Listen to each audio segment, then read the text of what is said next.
Hello， 大家好，今天咱们来聊一个比《权力的游戏》还狗血，比《三国演义》还混乱的真实历史故事——金帐汗国。这个让俄罗斯人跪了200多年，最后却被莫斯科公国扮猪吃老虎反杀的蒙古帝国分支。先给大家画个重点，这不是一个简单的蒙古人打欧洲人的故事，而是一部权力的游戏加职场宫斗加经济诈骗的混合大戏，里面有兄弟情深、父子相残、君臣互坑，还有比当代996还惨的税收制度。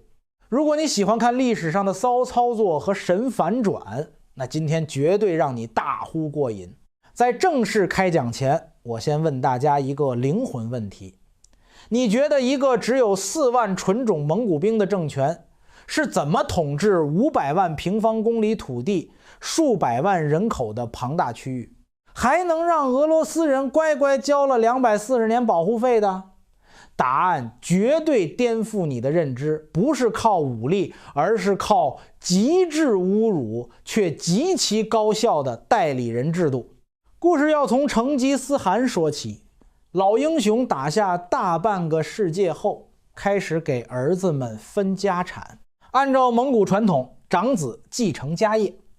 可成吉思汗却对长子术赤金帐汗国的开山鼻祖有点膈应，因为术赤出生前，他妈妈朵铁被蔑尔乞人掳走过，所以术赤的血统一直是个谜。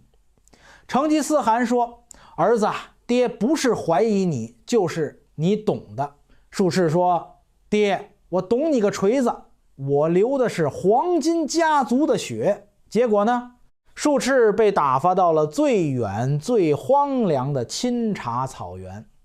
今天的哈萨克斯坦一带美其名曰镇守边疆，实际上就是眼不见心不烦，这就为后来金帐汗国的独立埋下了伏笔。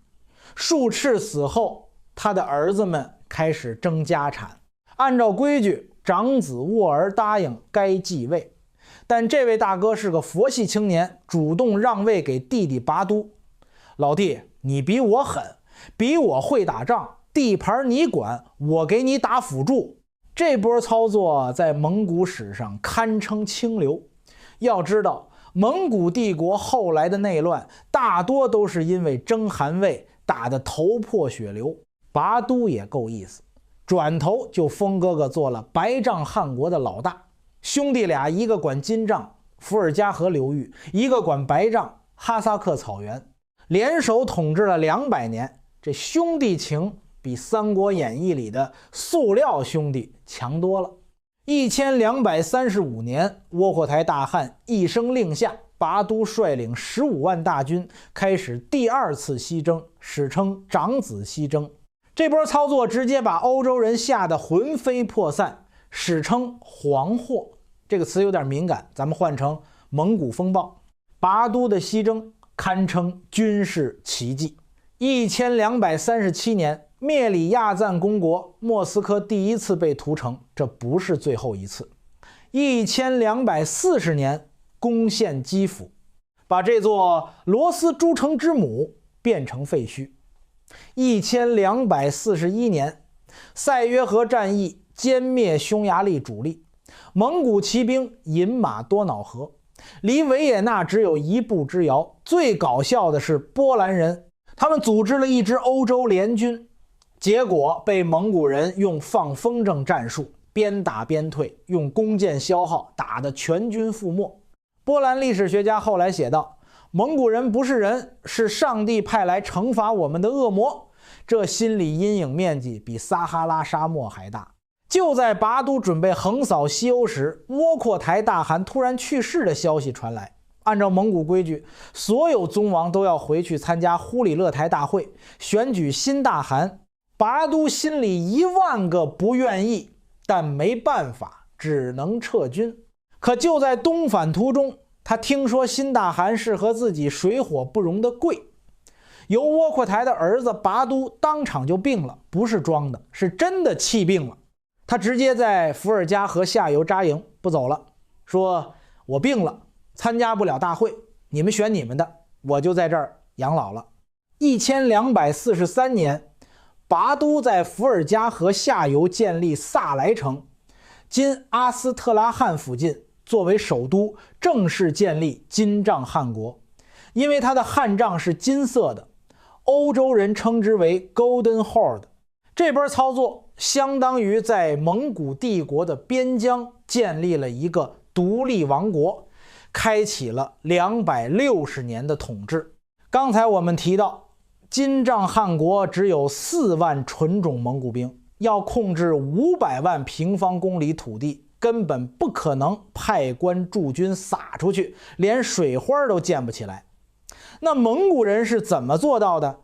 他们发明了一种代理人制度，简单来说就是不直接统治罗斯诸国，而是让他们自己选大公，但必须得到金帐汗的认证，每年交高额贡赋，美其名曰保护费，其实就是保护你不被我打。定期到萨莱城朝见，相当于述职报告，其实就是羞辱大会，不听话就派巴斯哈蒙古监督官和蒙古铁骑去劝降、烧杀抢掠。这波操作有多骚？举个例子，莫斯科大公伊凡一世为了讨好蒙古人，主动请缨当收税官，帮蒙古人去其他公国收税，还从中抽成相当于二房东和中介的结合体，既帮蒙古人压榨同胞，又偷偷壮大自己。拔都死后，他的弟弟别尔哥继位，这位大汗堪称金帐汗国的马云，把收费站模式玩到了极致。别尔哥说，打仗多累呀，还费钱，不如搞点国际贸易，躺着赚钱不香吗？他做了3件大事，彻底改变了金帐汗国的命运。一，皈依伊斯兰教，和埃及马穆鲁克王朝结盟，一起对抗伊尔汗国，序列兀建立的另一个蒙古汗国，顺便打通了丝绸之路的贸易通道。二，垄断贸易，控制伏尔加河和黑海的商路，对来往商人征收过路费，赚得盆满钵满。三，建立外交天团，和拜占庭帝国、热那亚共和国、威尼斯共和国等建立联系，把金帐汗国变成了欧亚贸易枢纽。最搞笑的是和拜占庭的关系，别尔哥派内海率领2万骑兵攻打拜占庭，结果打了胜仗后，反而和拜占庭皇帝米海尔八世化敌为友，还娶了他的私生女。这波打完就娶的操作，在历史上也是没谁了。为了维持统治和贸易，金帐汗国建立了一套比当代快递还高效的驿站系统，称为站赤。每隔40公里设一个驿站，提供马匹、食物、住宿，持有牌子，相当于蒙古护照的使者，可以免费使用驿站，日行数百公里。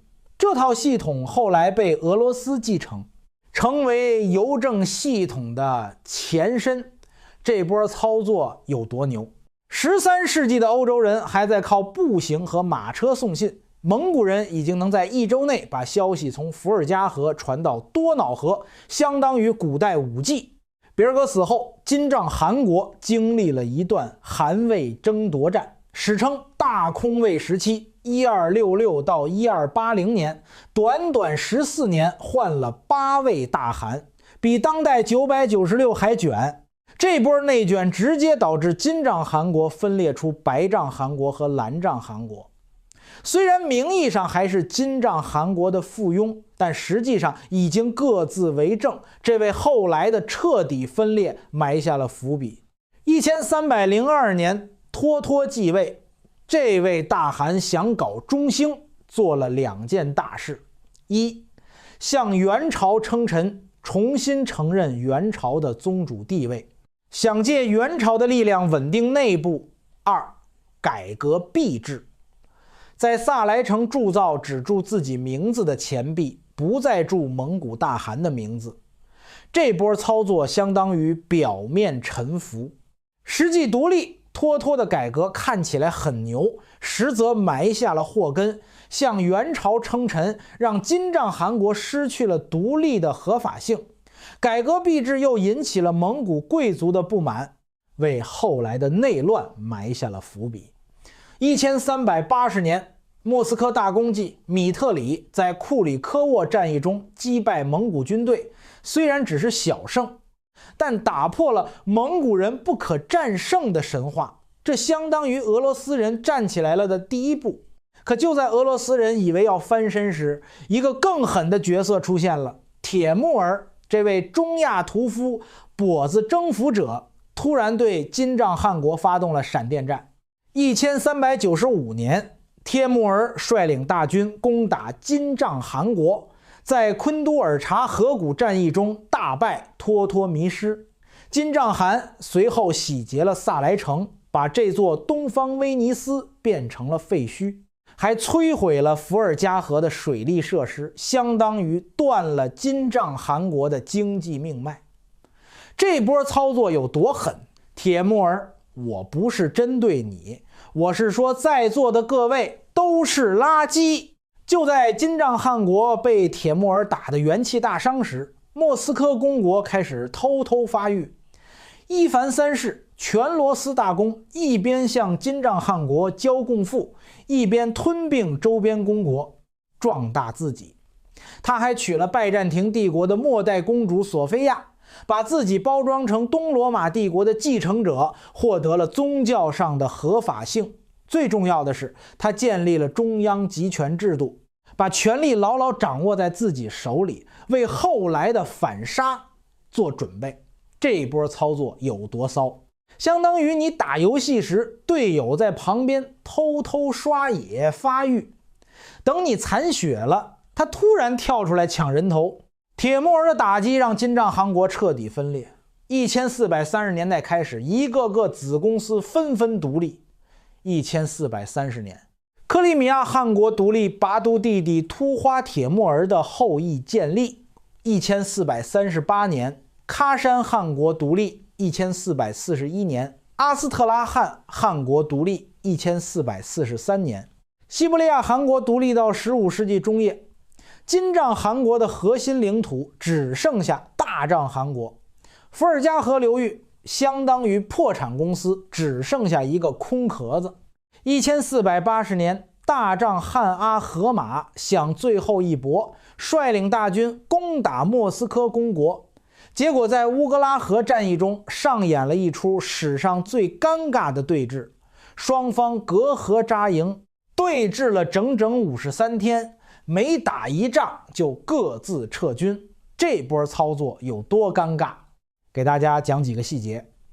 蒙古人射箭试探，箭落河中，河面结冰但薄，不敢强渡。莫斯科人放火挑衅，风向一转，烧了自己半边营帐。最绝的是，蒙古军除烤了只整羊，绑在箭上射过河，请尝鲜。莫斯科军回敬一筐冻梨消火用，结果梨太硬，砸翻了蒙古帅帐。这场冻梨战争后，金帐汗国彻底失去了对俄罗斯的控制，俄罗斯人终于站起来了。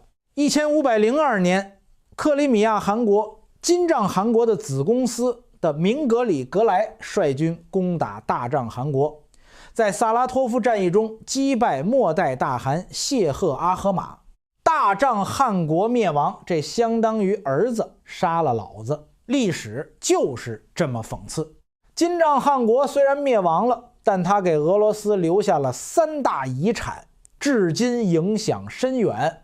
一、中央集权制度，俄罗斯的沙皇制度就是模仿金帐汗国的大汗制度，建立的相当于你打不过我就变成我。二、税收制度，俄罗斯的人头税，就是继承了金帐汗国的巴斯哈制度，相当于240年的保护费没白交，学会了怎么压榨自己人。三、扩张基因，俄罗斯后来的领土扩张就是继承了蒙古人的征服基因，从莫斯科公国到俄罗斯帝国，再到苏联，一路打，成为世界上领土最大的国家。好了，金帐汗国260年的历史故事，咱们今天就讲到这里。最后，我想和大家聊几句心里话。金帐汗国的历史不是一个简单的侵略与被侵略的故事，而是一部文明碰撞与融合的历史。蒙古人的统治虽然残酷，但也打通了欧亚大陆的贸易通道，促进了东西方文化的交流。比如俄罗斯的洋葱头教堂就融合了蒙古的帐篷顶和拜占庭的建筑风格。同时，金帐汗国的灭亡也告诉我们一个道理：靠武力和压榨建立的政权终究会被历史抛弃。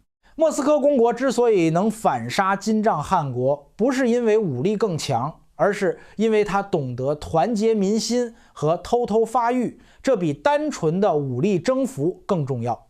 最后给大家留一个思考题：如果金帐汗国没有分裂，没有被铁木儿打击，俄罗斯还能站起来吗？欢迎在评论区留言讨论。如果你喜欢今天的内容，别忘了点赞、订阅，支持一下，谢谢。我是杨堂主，一个爱讲历史的自媒体人，咱们下期再见。